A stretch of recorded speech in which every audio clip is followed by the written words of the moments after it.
সংবাদ পাঠ মহিলারাই বেশি করে কেন বলো তো? পুরুষ সংবাদ পাঠক আছে কিন্তু পরিমাণে খুব। কাহিনী মনে করেন সংবাদ পাঠ যারা করে তাদের মধ্যে একবারে হিজাব পরে, নেকাব পরে, বোরকা পরে, শুধু চোখ দুটো খোলা আছে, সংবাদ পাঠ করবে কেউ? কোনো চ্যানেল চাকরি দিবে? কোন চ্যানেল যায় যদি বলে আমি সংবাদ পাঠিকা হিসাবে, আমার কণ্ঠ অসাধারণ, আমার উচ্চারণ খুবই শুদ্ধ, আমি জার্নালিজমে ঢাকা ইউনিভার্সিটি থেকে অনার্স মাস্টার্স করেছি, আমি সংবাদ পাঠ করব, একদম প্রমিত বাংলা উচ্চারণ করতে পারি আমি, কি বলেন? কোন চ্যানেল অ্যালাউ করবে? কেন করবে না?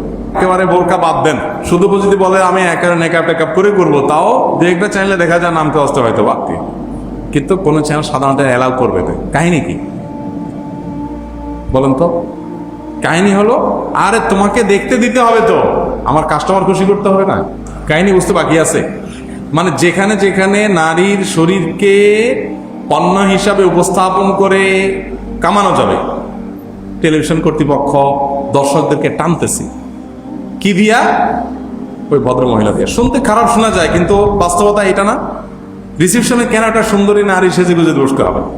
আচ্ছা, যারা বলেন যে আমরা নারীর অধিকার আদায়ের জন্য নারীকে আমরা পরের উপর নির্ভরশীল করতে চাই না, আমরা নারীর উপকার করতে চাই, নারীবাদী, নারী কল্যাণকামী, তারা জোয়ান জোয়ান সুন্দরী সুন্দরী মেয়েগুলো ধরে ধরে এনে চাকরি কেন করে?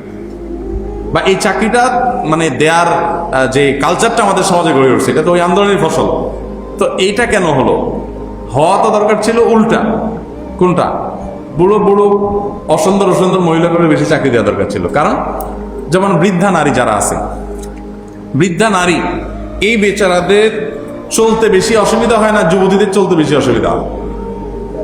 বৃদ্ধাদের, কারণ বৃদ্ধাদেরকে কেউ কোথাও চাকরি দেয় না, তো বৃদ্ধাদেরকে নিয়ে নিতে চাকরি দেওয়া হয় না। যুবতীদেরকে কেন দেওয়া হয়? বুঝতে বাকি আছে কেন দেওয়া হয়?